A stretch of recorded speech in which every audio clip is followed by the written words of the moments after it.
우리 함께 사도신경으로 우리의 신앙을 고백하겠습니다. 나는 전능하신 아버지 하나님 천지의 창조주를 믿습니다. 나는 그의 유일하신 아들 우리 주 예수 그리스도를 믿습니다.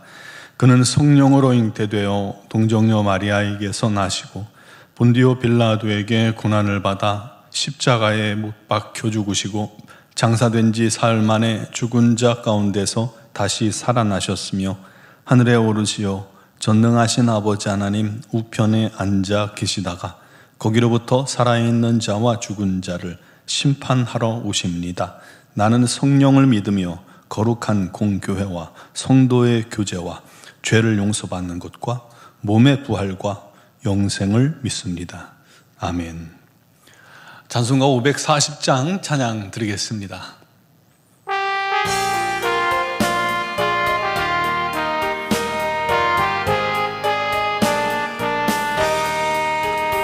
주의 음성을 내가 들으니 사랑한단 말일세. 믿는 마음으로 주께 가오니 나를 영접하소서. 내가 매일 십자가 앞에 더 가까이 가오니 구세주의 흘린 보배 피로써 나를 정케 하소서. 주여 넓으신 은혜 베푸사 나를 받아주시고 나의 품은 뜻 주의 뜻같이 되게 하여 주소서. 내가 매일 십자가 앞에 더 가까이 가오니 구세주의 흘린 보배 피로써 나를 정케 하소서. 주의 의자로 나갈 때에 어찌하니 기쁠까.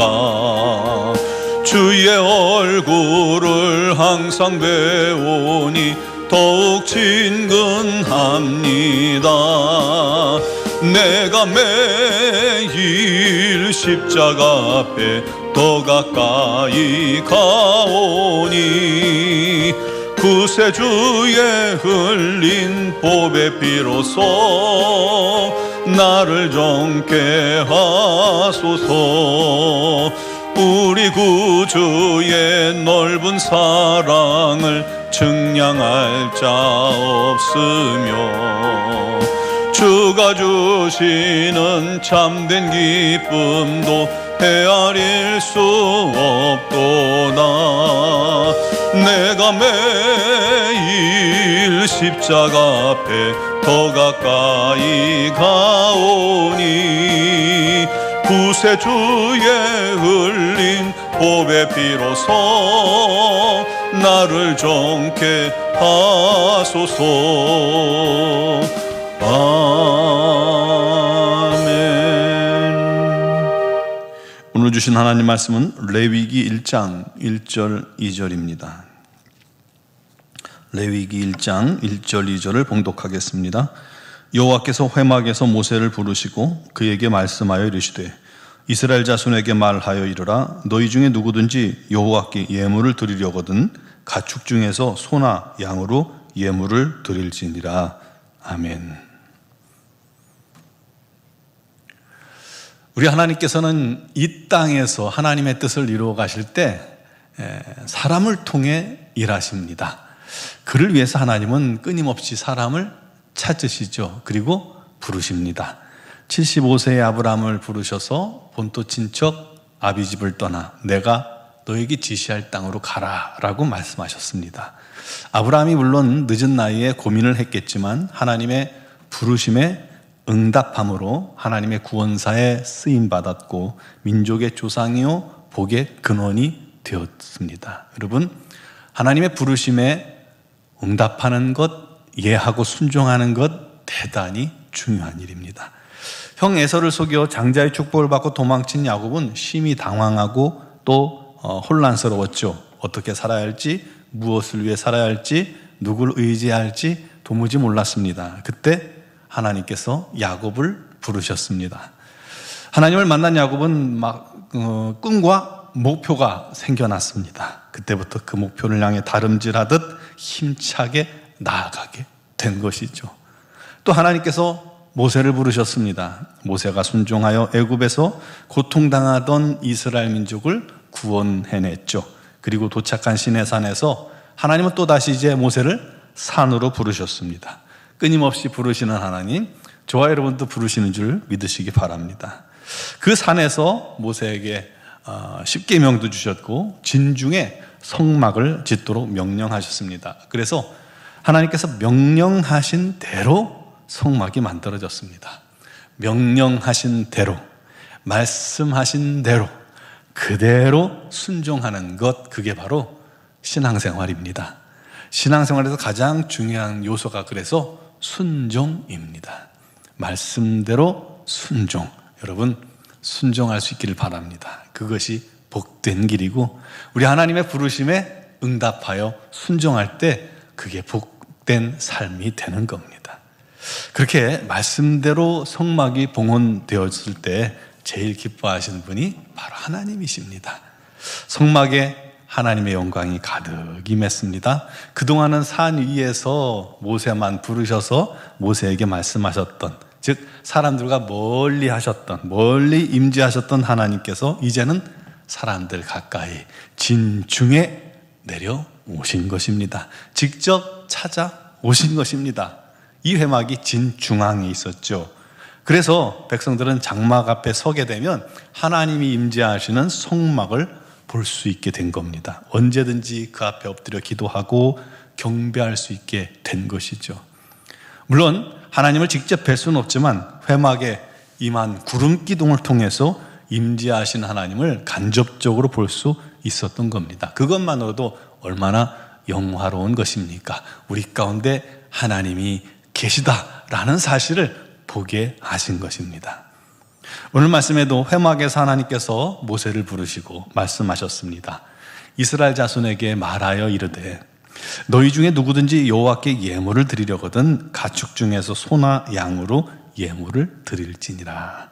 우리 하나님 앞에 나아가 예물을 드리고 죄사함을 받을 수 있고 또 우리 하나님께 예배할 수 있는 길을 열어주신 것이죠. 백성들이 하나님 앞에 나와 제사할 수 있게 하신 것입니다. 그렇게 가르쳐 주신 제사가 이제 우리가 1절, 2절만 읽었지만 1장부터 5장에 기록되고 있죠. 번제, 소제, 화목제, 속죄제, 속건제, 대표적인 제사입니다. 번제는 흠없는 수소나 또 양, 염소의 수컷 또는 비둘기 등의 예물을 가져다가 전체를 불에 태워드리는 그런 제사입니다. 드리는 사람의 형편에 맞게 제물을 선택할 수 있게 하셨죠. 또한 형식은 제물 드리는 사람이 번제물에 안수하여서 자기 죄를 안수해서 자기 죄를 전가하고 또 이 짐승을 직접 잡습니다. 직접 잡는 과정을 직접 수행하는 거예요. 그때 무슨 생각할까요? 내가 소를 잡으면서 양을 잡으면서 염소를 잡으면서 내가 지은 죄값이 이렇게 무섭고 죄의 결과가 이렇게 끔찍하구나라는 것을 느끼게 되겠죠. 여러분, 짐승을 도축할 때 요즘은 도축소에 보내서 순간적으로 전기 같은 걸로 그냥 쓰러지게 만드는데 직접 도축을 해보신 분들은 알 거예요. 그게 보통 일이 아닙니다. 끔찍한 일입니다. 짐승이 죽을 때 그 울부짖음, 몸부림, 낭자한 피, 정말 굉장히 무섭습니다. 그러니까 자기 죄를 대신해서 이 짐승이 죽는다고 생각해 보세요. 얼마나 끔찍합니까? 그래서 자기 죄를 뉘우치고 눈물로 진심으로 하나님 앞에 회개하게 되는 것입니다. 소제는 곡식을 제물로 드리는 것입니다. 여러분, 곡식도 제물로 드립니다. 짐승뿐 아니라 밀가루나 보리를 곱게 갈아서 그 위에 기름을 붓고 유향을 놓아 제사장에 가져가면 제사장이 한 움큼을 제단에 불살라 향기로운 제물로 번제와 함께 드리는 제사입니다. 번제물이 없을 만큼 가난한 사람은 그냥 소제만 드려도 상관이 없습니다. 소제는 우리가 완전히 부서져 하나님께 드려지는 것을 의미하죠. 화목제 또는 감사제라고도 하는데요. 화목제는 하나님과 사람 사이에 막힌 담을 허물고 화평을 위해 드리는 제사입니다. 화목제는 제물의 기름과 콩팥을 태우고 제물 일부는 제사장에게 주고 나머지는 제사 드리는 자에게 다시 돌려줍니다.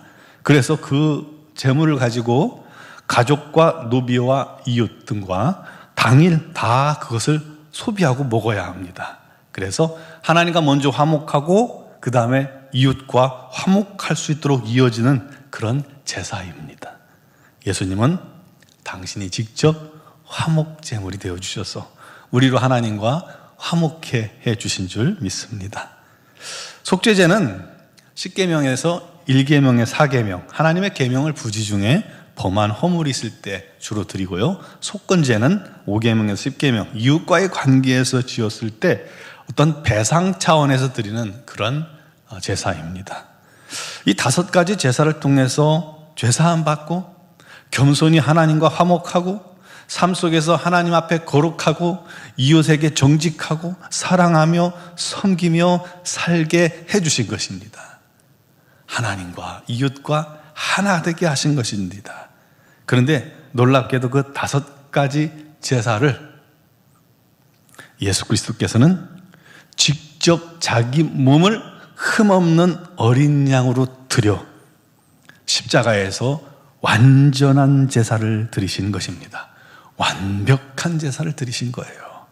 우리로 더 이상 제사할 필요가 없도록 하나님의 아들 예수께서 완전한 제사를 십자가에서 드리셨음을 기억하시기 바랍니다. 그러므로 더 이상 우리는 지금 제사를 드릴 이유가 없는 거죠. 그 예수 안에 있는 자들은 이미 예수께서 단번에 완전한 제사를 드렸기에 그 예수 안에서 그와 똑같은 은혜를 누리게 되는 겁니다. 아니, 더 완벽한 은혜를 누리게 되는 겁니다. 여러분, 십자가는 예수께서 이루신 완전한 사랑입니다. 또 완전한 희생입니다. 그리고 완전한 제사입니다. 우리가 그렇게 죄사함 받고 하나님의 자녀가 된 것이에요. 얼마나 놀랍습니까? 중요한 것은요, 오늘도 하나님께서 우리 가운데 오셔서 우리를 부르고 계신다는 것입니다. 하나님의 자녀들을 부르십니다. 여러분, 그 음성 듣고 날마다 주 앞에 나아가 우리 하나님 앞에 기도하고 예배할 수 있기를 바랍니다. 그리고 그 하나님의 말씀을 앞에 우리가 기꺼이 순종함으로 우리 하나님께서 원하시는 뜻을 우리 삶 속에서 이루어 가시는 그런 하나님의 종들, 하나님의 사람들 되길 바랍니다. 또 거룩하며 사랑하며 하나님께 영광 돌리는 그런 성도들 되기를 주님의 이름으로 축원합니다. 기도드리겠습니다. 사랑하시는 아버지,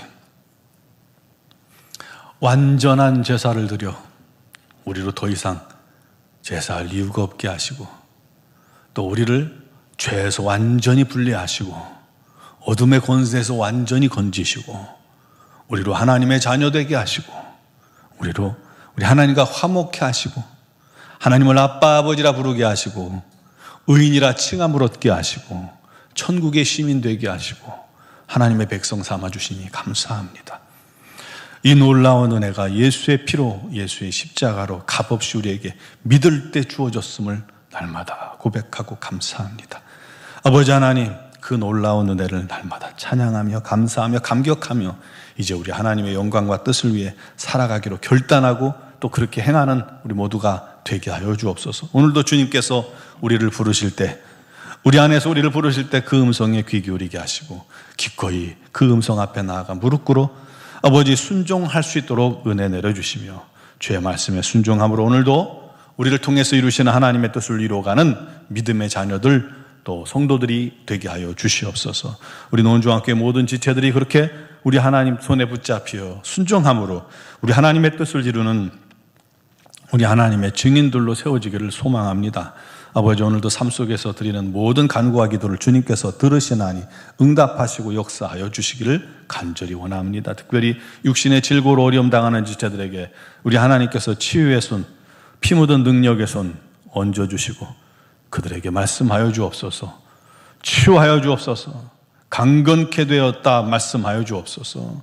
치유되었다 말씀하여 주옵시고 그 음성 듣는 자들이 아멘 할 때 우리 하나님의 놀라운 역사가 일어나게 하여 주시옵소서. 삶의 많은 문제들을 주님께 아뢰을 때에도 우리 하나님께서 능력과 권능으로 함께 하시고 새롭게 하시고 온전케 하셔서 우리 하나님께 영광 돌리며 모든 성도들이 우리 하나님을 그렇게 날마다 경험함을 통해서 우리 하나님의 산 증인들로 세워져 나가게 하여 주시고 삶 속에서 그렇게 우리 하나님을, 우리 예수님을 증거하는 자들 되게 하여 주옵소서. 하나님이여 미얀마 땅에 복음을 증거케 하시니 감사합니다. 우리에게 놀라운 은혜를 주셨사오니 이 사명 잘 감당케 하시고 또한 선교사님들에게 날마다 힘과 능력 주셔서 그 모든 사명에 놀라운 열매가 풍성히 맺혀지게 하여 주시옵소서. 또한 선교사로 파송된 박영훈 변미나 전사님 가정에 우리 하나님께서 풍성한 은혜를 더하시고 잘 적응하고 언어 배우는 일에 지혜를 주셔서 부족함이 없게 하시고 우리 자녀들도 아버지 하나님 잘 적응하여 부족함이 없게 하시고 건강 지켜주셔서 우리 하나님께 놀랍도록 쓰임받게 하여 주시옵소서. 오늘 새벽에도 주의 이름을 부르는 모든 심령들, 영상을 통해 주 앞에 나온 성도들, 우리 하나님께서 간구하고 기도하는 모든 기도에 응답하시고 역사하실 줄 믿사오며 예수 그리스도의 이름으로 기도 드리옵나이다. 아멘.